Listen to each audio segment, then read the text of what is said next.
Hello friends, कैसे हो आप लोग। तो आज की वीडियो में हम बात करने वाले हैं कि एलएलबी के बाद क्या, मतलब कि एलएलबी के बाद हमारे पास कौन से करियर ऑप्शन होते हैं। फिर वो चाहे गवर्नमेंट जॉब में हो या तो फिर कॉर्पोरेट सेक्टर में हो या तो फिर वो प्रोफेशनल सर्विसेज हो। तो इस वीडियो को भी हमने ऐसे डिज़ाइन किया है। हम यहाँ पे 3 पार्ट में बात करने वाले हैं। हमारा सबसे पहला पार्ट ये है कि एलएलबी के बाद हम कौन सी गवर्नमेंट जॉब्स के लिए अप्लाई कर सकते हैं, और ये जो गवर्नमेंट जॉब्स है वो ओनली एलएलबी वालों के लिए ही है, मतलब कि ऐसे लोगों के लिए जिन्होंने एलएलबी क्लियर की हो। फिर हम दूसरी बात करेंगे कि अगर आपको गवर्नमेंट जॉब में नहीं जाना, या तो ये पॉसिबल नहीं है कि सबको ही गवर्नमेंट जॉब मिले, तो उन लोगों के लिए क्या, तो उनके लिए हम बात करेंगे कि कॉर्पोरेट सेक्टर में कैसी कैसी जॉब होती है, मतलब कि कंपनी में कैसी जॉब होती है। और अगर कोई कोई ऐसे लोग हैं कि जिनको गवर्नमेंट जॉब में भी नहीं जाना और जिनको कंपनी में भी नहीं जाना, वो लोग ऐसा मानते हैं कि भाई मैं क्यों किसी सरकार के लिए काम करूं या मैं क्यों किसी कंपनी के लिए काम करूं, क्योंकि मैं कंपनी और सरकार के लिए काम करूंगा तो प्रॉफिट भी डायरेक्टली उनको ही होगा, तो मैं अपने लिए ही क्यों काम करूं। तो वो लोग क्या सोचेंगे कि वो अपने लिए मतलब कि खुद से काम करेंगे, तो वो लोग डायरेक्टली जाएंगे थर्ड पॉइंट में, मतलब कि प्रोफेशनल सर्विसेज। वहाँ पे लोग खुद ही मेहनत करेंगे, खुद ही काम करेंगे, और उनकी मेहनत से वो खुद ही अर्निंग करेंगे, तो उनका जो भी फ़ायदा है मतलब कि वो खुद ही उठा पाएंगे। तो उनकी मेहनत मतलब कि वो जितनी मेहनत करेंगे उतने पैसे उनके। तो हम बात करते हैं, तो ये वीडियो बेसिकली हमने 4 लोगों के लिए बनाया है। एक तो ये कि जो लोग एलएलबी करने के लिए सोच रहे हैं, एक ये कि जिनकी एलएलबी अभी तक रनिंग है, मतलब कि अभी वो लोग पढ़ाई कर रहे हैं, फिर किसी भी सेम में वो क्यों ना हो। फिर एक वो लोग की जो एलएलबी कंप्लीट कर चुके हैं और अभी वो सोच रहे हैं कि वो किसी गवर्नमेंट एग्जाम की तैयारी करेंगे। तो और चौथा ये लोग कि जो अभी टाइम पास के लिए या तो बेकार में फालतू में ये वीडियो देखने के लिए आया। तो हम इन 4 लोगों की भी बात करेंगे। तो हम सबसे पहले तो बात करते हैं कि गवर्नमेंट जॉब की, कि हमारे पास कौन कौन से गवर्नमेंट जॉब के ऑप्शंस रहते हैं। तो हम सबसे पहले एक बात करते हैं आईबीपीएस की। आपने नाम सुना होगा, institute of banking personal selection. इसका क्या मतलब है कि यहाँ पे डायरेक्टली सिलेक्शन होगा आपका बैंक में। मतलब कि देखो, सीधी बात है, हम करियर की बात कर रहे हैं, तो करियर क्यों इम्पोर्टेंट है, क्योंकि हमको पैसे चाहिए, और हमको पैसे चाहिए, हम पैसे कहाँ पे आएंगे हमारे, तो बैंक में आएंगे। तो बैंक में भी तो जरूर पड़ेगी ना लॉ की। तो बैंक में जो लीगल ऑफिसर होते हैं उनके लिए यहाँ पे भर्ती निकालता है आईएएस, आईबीपीएस। यहाँ पे क्या होता है कि जो आईबीपीएस है ये डायरेक्टली एग्जाम लेता है, और उस एग्जाम में जो भी लोग पास होते हैं वो डायरेक्टली बैंक में लीगल ऑफिसर बन जाते हैं। तो यहाँ पे एग्जाम के 3 मोड होते हैं, प्रीलिम्स, मेंस और इंटरव्यू। अब हम जितने भी एग्जाम की बात करेंगे वो सभी एग्जाम एक दूसरे से डिफरेंट है, तो सभी के सिलेबस भी डिफरेंट होंगे। जैसे कि हम अभी आईबीपीएस की बात कर रहे हैं, तो उसके सिलेबस में ज़्यादातर बैंकिंग लॉ आएंगे। और जब हम बात करेंगे जैक की या तो हम जुडिशरी की बात करेंगे, तो उसका सिलेबस भी अलग है। तो सभी एग्जाम का सिलेबस अलग है, सभी की एग्जाम पैटर्न अलग है, सबकी फॉर्मेट अलग है, सबके एग्जाम देने का तरीका अलग है। तो आपको अभी मैं ना, मतलब जो जो मेन एग्जाम है, या तो आप लोग जो कमेंट करेंगे हम उसके बारे में डिटेल में बात करेंगे। पहले हम बात कर लेते हैं आईबीपीएस की। तो यहाँ पे प्रीलिम्स, मेंस और इंटरव्यू 3 चीज़ें। प्रीलिम्स में इंग्लिश और रीजनिंग दोनों पर ज़्यादा फोकस है। अगर आप हिंदी मीडियम से हो, गुजराती मीडियम से हो या मराठी मीडियम से हो, तो आपके लिए इंग्लिश थोड़ा कठिन रहने वाला है। पर जब हम रीजनिंग की बात करते हैं तो आपके लिए रीजनिंग तो ईजी होगा ही होगा। फिर मेंस की बात करें तो मेंस में आता है एक सब्जेक्ट जो कि हमारा होता है लॉ। और इंटरव्यू तो आपको पता ही है कि कैसा होता है। जब आप यूपीएससी या तो एमपीएससी, जीपीएससी की बात करते हो, तो वहाँ पे जो आप इंटरव्यू देखते हो, ऐसे ही इंटरव्यू यहाँ पे भी लिए जाता है। अभी हम बात करें तो एलएलबी के बेस ऊपर ही हम दे सकते हैं, और डायरेक्टली अगर आपका एलएलबी कंप्लीट है तो आप ये एग्ज़ाम दे सकते हैं आईबीपीएस की। आपकी सैलरी रहेगी यहाँ पे 55,000 से लेकर 60,000 के बीच में, मतलब कि ये आपकी स्टार्टिंग सैलरी रहेगी। तभी हम दूसरी एग्ज़ाम की बात करें तो हमारे पास दूसरी एग्ज़ाम है सेबी की। मतलब कि अभी ये ज़रूरी नहीं है कि सभी लोग अपने पैसे बैंक में रखें। कुछ लोग ऐसे भी होते हैं जो इन्वेस्टमेंट करते हैं।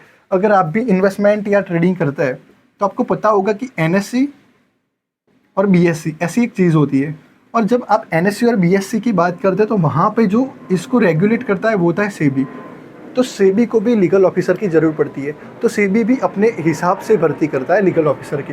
अभी बात करें सेबी की, तो वो लोग लेते हैं प्रीलिम्स, मेंस और इंटरव्यू। उनके प्रीलिम्स में होता है इंग्लिश, जीके और रीजनिंग, और उनके मेंस में होता है लॉ।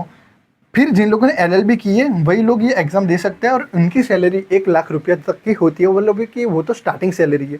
अभी हम जितनी भी बात कर रहे हैं सैलरी की, तो वो सभी स्टार्टिंग सैलरी है। हम बात करते हैं जैक की, तो बहुत सारे ऐसे लोग होंगे जिनकी इच्छा है कि वो आर्मी में जाए, इंडियन आर्मी के लिए कुछ काम करे, तो ये उनके लिए ज़्यादातर बेस्ट है।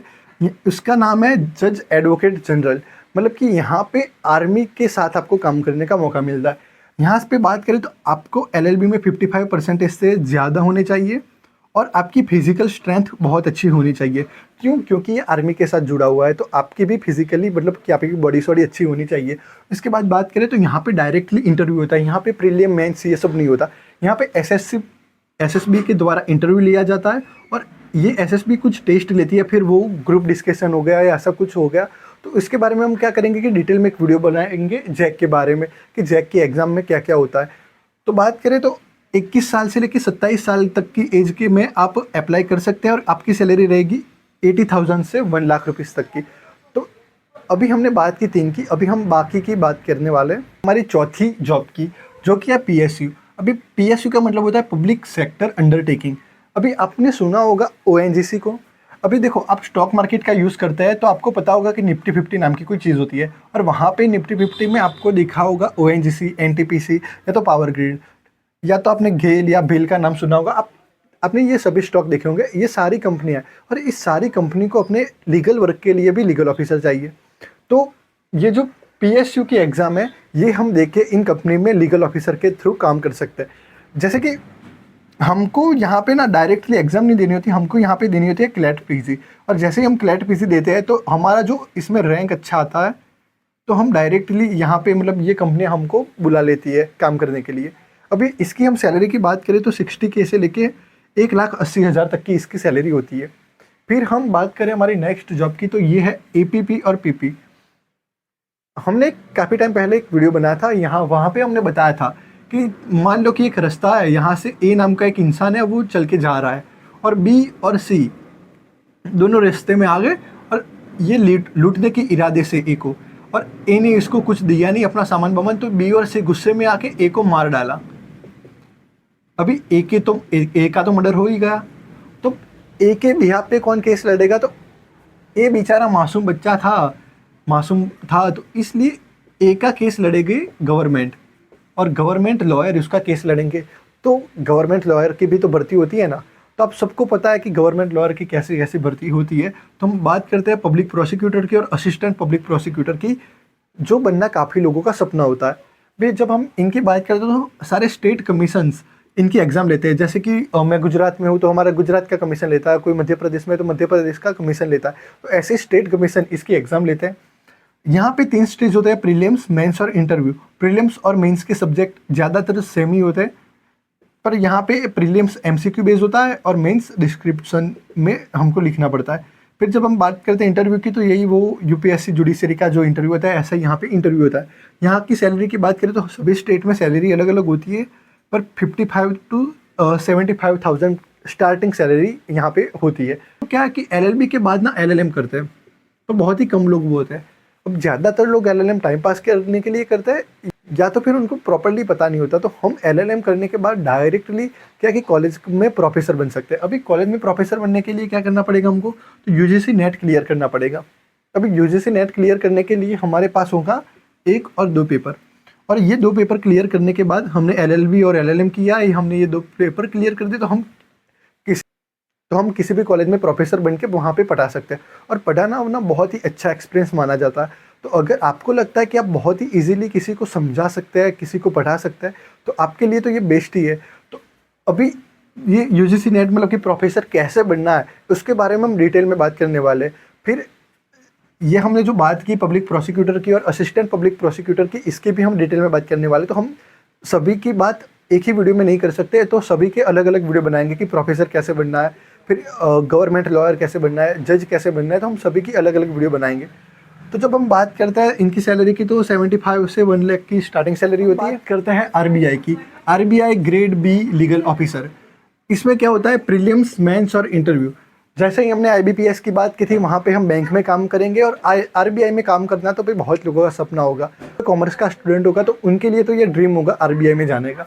तो वैसे ही हम बात करते हैं, यहाँ पे 3 स्टेज होते हैं, प्रीलिम्स, मेंस और इंटरव्यू। पर यहाँ पे एक प्रॉब्लम है कि यहाँ पे एलएलबी के बाद आप डायरेक्टली एग्ज़ाम नहीं दे सकते। यहाँ पे क्या है कि 2 साल का एक्सपीरियंस आपका चाहिए ही चाहिए, और अगर आपके पास 2 साल का एक्सपीरियंस नहीं है तो या तो फिर आपके पास टीचिंग का कोई एक्सपीरियंस होगा, तो ये भी ज़रूरी है। मतलब कि यहाँ पे आपके पास एक्सपीरियंस होना बहुत ज़रूरी है। यहाँ पे सैलरी है 55,000 की। फिर हम बात करते हैं इसकी, जिसकी वैकेंसी अभी अभी आई है, जो कि है सुप्रीम कोर्ट लॉ क्लर्क अथवा तो सुप्रीम कोर्ट लॉ रिसर्चर। अभी यहाँ पे हमको 2 पेपर दिए जाते हैं और यहाँ सैलरी है 80K से 1 लाख रुपए तक की। जब हम बात करते हैं कि ऐसी वैकेंसीज़ की, तो यहाँ पे देखो वैकेंसीज़ बहुत ही कम आई है।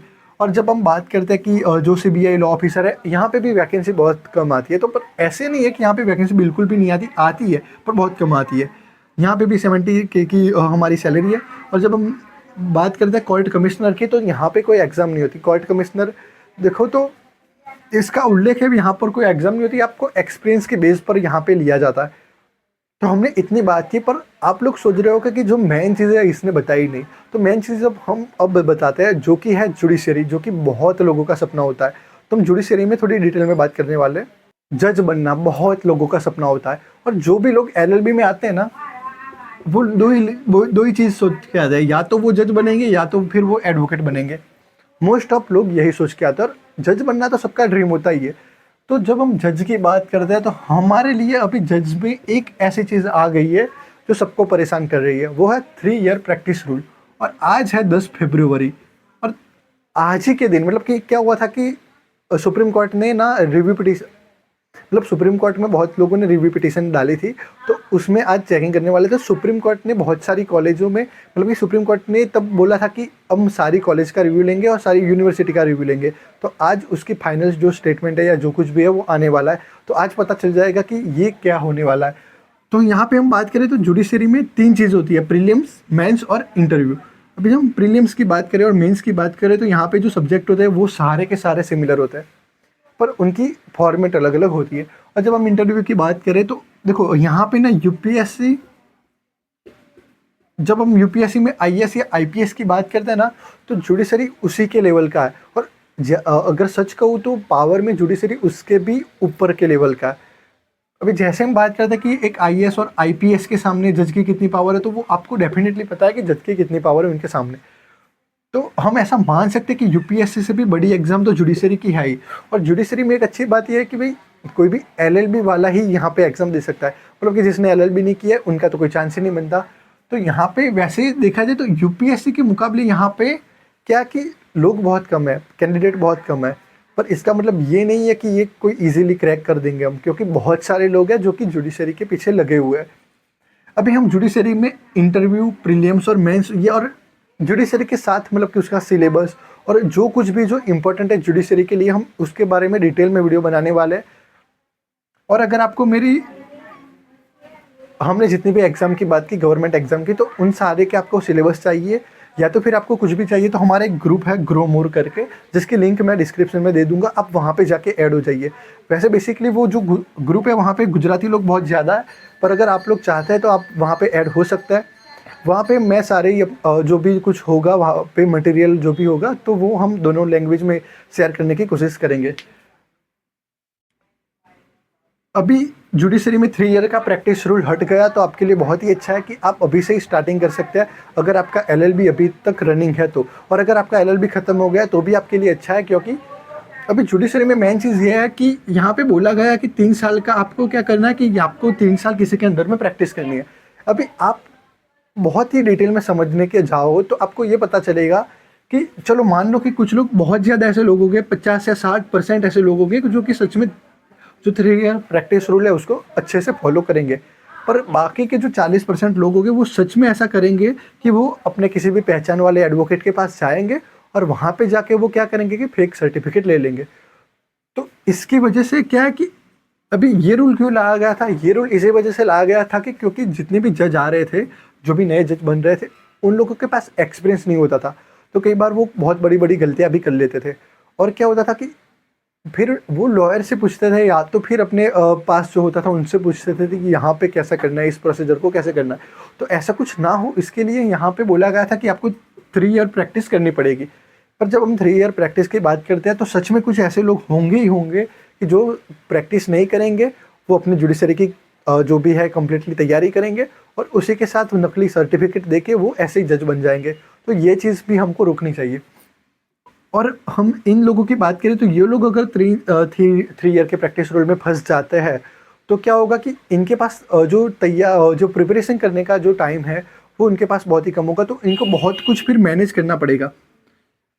पर एक फ़ायदा ये है कि हमको बहुत ही अच्छे एक्सपीरियंस जज यहाँ पे मिलेंगे, जो कि मतलब कि रियल जो कोर्ट होता है, रियल कोर्ट रूम होती है, उनको जान पाएंगे। क्योंकि डायरेक्टली कुर्सी में बैठ जाना और सब एक्सपीरियंस करके कुर्सी में बैठना, उनमें भी बहुत सारा फ़र्क होता है। तो अभी जुडिशरी में क्या होता है, 3 ईयर प्रैक्टिस रूल हटता है कि नहीं हटता, वो तो बात की बात है। अब हम बात करते हैं कॉरपोरेट सेक्टर की। अभी देखो, सीधी बात है कि सब लोगों को गवर्नमेंट जॉब नहीं मिल सकती। क्यों? क्योंकि सरकार, देखो हमारे इंडिया में लोग ही कितने सारे हैं, तो पॉसिबल तो है ही नहीं कि सबको गवर्नमेंट जॉब मिले। तो गवर्नमेंट जॉब नहीं मिलती तो क्या करेंगे भी, कॉरपोरेट में जाएंगे, और कॉरपोरेट का पैकेज गवर्नमेंट से भी ज़्यादा अच्छा होता है। तो जब हम कॉरपोरेट सेक्टर की बात करते हैं तो वहाँ पे बहुत कुछ चीज़ें हैं जो कि मुझे आपको बतानी है। तो मैं आपको लेके चलता हूँ कंप्यूटर स्क्रीन पे, वहाँ पे आप देख लेना कि क्या क्या और कैसे कैसे जॉब होती है, और फिर हम वापस आ जाएंगे प्रोफेशनल सर्विसेज को समझने के लिए। तो चलो अब हम देख लेते हैं कि कॉरपोरेट सेक्टर में एलएलबी के बाद कौन से करियर ऑप्शन होते हैं। तो सबसे पहला है कॉरपोरेट लॉयर। ये क्या काम करता है, ये कंपनी का लीगल डिपार्टमेंट होता है, उसमें वो काम करता है। और उनका काम होता है, बेसिकली वो ड्राफ्टिंग करता है, रिव्यू कॉन्ट्रैक्ट का रिव्यू करता है, फिर लीगल रिस्क को मैनेज करता है, कंप्लाइंस चेक करता है, और कंपनी को जो भी लीगल एडवाइस चाहिए वो प्रोवाइड करता है। यहाँ पे कैसे जाए, तो यहाँ पे लॉ की डिग्री आपके पास होनी चाहिए, और उसी के साथ आपने इंटर्नशिप भी करे होनी चाहिए कॉरपोरेट लॉ में। अगर हम सैलरी की बात करते हैं तो यहाँ पे आपको सब कुछ दिख रहा है, आप अपने हिसाब से जो भी है वो आप देख लेना। फिर हम बात करते हैं लॉ फर्म एसोसिएट की, उसी के बाद हम बात करते हैं कि कंप्लाइंस ऑफिसर। तो यहाँ पे सबकी डिटेल दी हुई है, आप आसानी से देख सकते हैं यहाँ पे। फिर हम contract manager, legal consultant, arbitration and ADR specialist, banking and finance legal tech specialist, और data privacy, cyber security and startup legal advisor. तो ऐसे ऐसे करके कॉरपोरेट सेक्टर में भी काफ़ी सारी जॉब्स होती है। अब हम बात करने वाले हैं प्रोफेशनल सर्विसेज की। तो प्रोफेशनल सर्विसेज में आप ही अपने खुद ही सब कुछ होते हैं। अभी आप यहाँ पे स्टार्टिंग करोगे जीरो से, और उसके बाद आपके पास कोई लिमिट ही नहीं है, मतलब कि स्काई इज़ लिमिट, मतलब कि आपको जहाँ तक पहुँचना है आप पहुँच सकते हैं। आपको स्टार्टिंग तो जीरो से ही होगी। यहाँ पे आप किसी के अंडर में काम नहीं करेंगे, पर कोई आपके अंडर में ज़रूर काम कर सकता है। अभी हम बात करें तो चलो हम बात एडवोकेट की कर लेते हैं। आप लोग भी कब से सोच रहे होगा कि ये भाई एडवोकेट की बात क्यों नहीं कर रहा, क्योंकि एडवोकेट प्रोफेशनल सर्विसेज में आता है, वो कोई जॉब नहीं है। अगर आप एडवोकेट के अंडर में काम करते हैं तो ठीक है, मान लीजिए कि आप चलो इंटर्न हैं, या तो आप जूनियर एडवोकेट है, तो इसका मतलब ये नहीं है कि आप किसी के अंडर में जॉब करें। इसका मतलब ये है कि आप एक प्रोफेशनल सर्विसेज में ही है। आप क्या करेंगे, चलो आप इंटर्न हैं, आप फिर बनेंगे जूनियर एडवोकेट, और फिर ऐसा तो है नहीं कि आप पूरी लाइफ अपनी जूनियर एडवोकेट में ही निकाल दोगे। आप फिर अपने खुद से ही काम करोगे, आप इंडिपेंडेंटली वर्क करोगे। तो इसी की बात है कि एडवोकेसी में स्टार्टिंग में हमारे पास सीनियर होता है, फिर हम उस सीनियर को छोड़ के खुद ही सीनियर बन जाते हैं। तो यही बात है एडवोकेसी की। अभी एडवोकेसी की हम जब बात करते हैं तो यहाँ पे 3 स्टेजेस होते हैं। क्योंकि वैसे तो हम यहाँ पे नॉर्मली देखते हैं कि 3 पार्ट होते हैं, क्रिमिनल, सिविल, और फिर बात आती है रेवेन्यू की। तो क्रिमिनल क्या है, सिविल क्या है, रेवेन्यू क्या है, इन सभी के हम सेपरेट वीडियो बनाने वाले हैं कि एक तो क्रिमिनल में क्या क्या होता है, फिर सिविल में क्या होता है, और फिर रेवेन्यू में क्या क्या होता है। अभी कुछ लोगों को कन्फ्यूजन होती है कि क्रिमिनल और सिविल सब कुछ मतलब कि क्रिमिनल के लिए अलग से कुछ चाहिए क्या, सिविल के लिए अलग से लाइसेंस चाहिए क्या। तो ऐसा कुछ नहीं होता, लाइसेंस तो एक ही होता है। मतलब कि जैसे आपकी LLB कंप्लीट हुई, आप क्या करेंगे, AIB का एग्ज़ाम देंगे। जैसे ही आप AIB में पास हो गए तो आपके पास आ गया लाइसेंस। फिर आप क्रिमिनल कर सकते हैं, सिविल कर सकते हैं, रेवेन्यू कर सकते हैं, आप कुछ भी कर सकते हैं, पर पहले आपके पास लाइसेंस आना चाहिए। फिर हम बात करते हैं एडवोकेट के बाद कौन सी प्रोफेशनल सर्विसेज है, तो वो है लीगल ड्राफ्टिंग स्पेशलिस्ट। अभी ड्राफ्टिंग की कितनी वैल्यू है वो मुझे आपको बताने की ज़रूरत नहीं है। फिर हम बात करते हैं लीगल कंसल्टेंट की। आपने सुना होगा लीगल कंसल्टेंट के बारे में, जो कि कॉर्पोरेट्स की बात करते हैं, बिजनेस की, मतलब कि ये लोग स्पेशलिस्ट होते हैं कॉर्पोरेट्स, बिजनेस और कंपनी के सेटअप करने में। तो ये लोग क्या होता है, मतलब कि जो कॉर्पोरेट्स के ओनर्स होते हैं, बिजनेस ओनर्स होते हैं, जो कंपनी के लोग होते हैं, वो लोग कंसल्ट करता है, मतलब कि वो लोग जाते हैं एडवाइस और वो सब लेने के लिए इनके पास। फिर हम बात करते हैं आर्बिट्रेशन और मीडिएशन की। तो यहाँ पे क्या होता है कि आर्बिट्रेशन का सीधा मतलब यही है कि कोर्ट में देखो बहुत सारे केस है, बहुत सारे पेंडिंग केस पड़े हुए, और आगे नए केस ऐड हो गए तो फिर कोर्ट अपना काम ही कैसे कर पाएगा। तो क्या होता है कि कोर्ट के बाहर ही सेटलमेंट हो जाए, कोर्ट के बाहर ही केस क्लोज हो जाए, तो उसी के बोलते हैं हम आर्बिट्रेशन। कि कोर्ट के जो बाहर ही है हम केस को ख़त्म कर दे, तो वही होता है आर्बिट्रेशन। तो आर्बिट्रेशन भी एक प्रोफेशनल सर्विस है। फिर हम बात करते हैं लीगल राइटर की। तो वो जो लोग न्यूज़ ब्लॉग्स या तो फिर रिसर्च पेपर पब्लिश करते हैं, वो लोग भी प्रोफेशनल सर्विसेज में आते हैं। और ये सभी को कोई फिक्स सैलरी नहीं मिलती, वो सभी अपने हिसाब से कमाते हैं, वो जितना उनका एक्सपीरियंस होता है। यहाँ पे हम बात करें प्रोफेशनल सर्विसेज की, तो यहाँ पे आपको कंटिन्यूसली कुछ ना कुछ सीखने को मिलता है, आपका एक्सपीरियंस हमेशा बढ़ता रहता है और ऐसे ही आपकी इनकम भी हमेशा बढ़ती रहती है। फिर हम बात करते हैं नोटरी की। तो आपको पता है कि नोटरी कितना इंपॉर्टेंट है। अभी हमको कुछ भी छोटा मोटा काम करवाना हो, घर रेंट पे लेना हो या घर बेचना हो या तो फिर घर का रजिस्ट्रेशन करवाना, तो हमको नोटरी के पास जाना पड़ता है। या तो हमको फिर लव मैरिज करवाने हो या तो फिर हमको डाइवोर्स भी करवाना हो, तो वो वहाँ पे नोटरी भी काम आता है। तो नोटरी भी बहुत ज़रूरी है और नोटरी भी किसी के अंडर में जॉब वॉब नहीं करता। वो जैसे कि हमको कोई स्टैम्प पेपर चाहिए, फिर वो 50 का हो, 300 का हो या कितने का भी हो, तो हम नोटरी के पैसे ही हमको जाना पड़ता है। तो नोटरी भी इंडिपेंडेंटली काम करता है।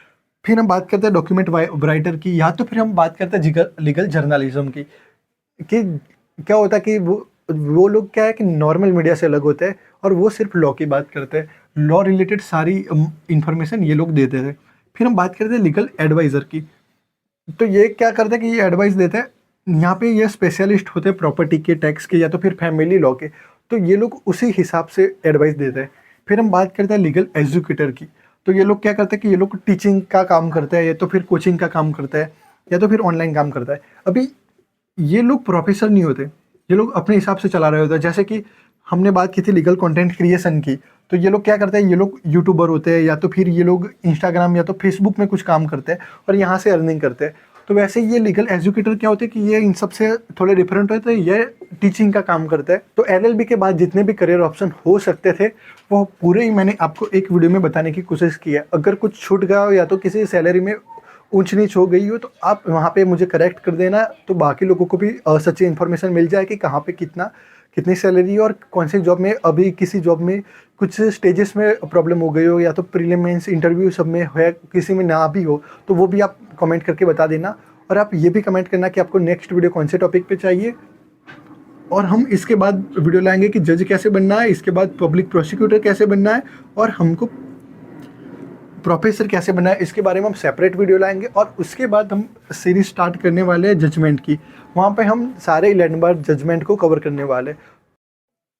तो थैंक यू अभी तक वीडियो देखने के लिए। Thank you, welcome.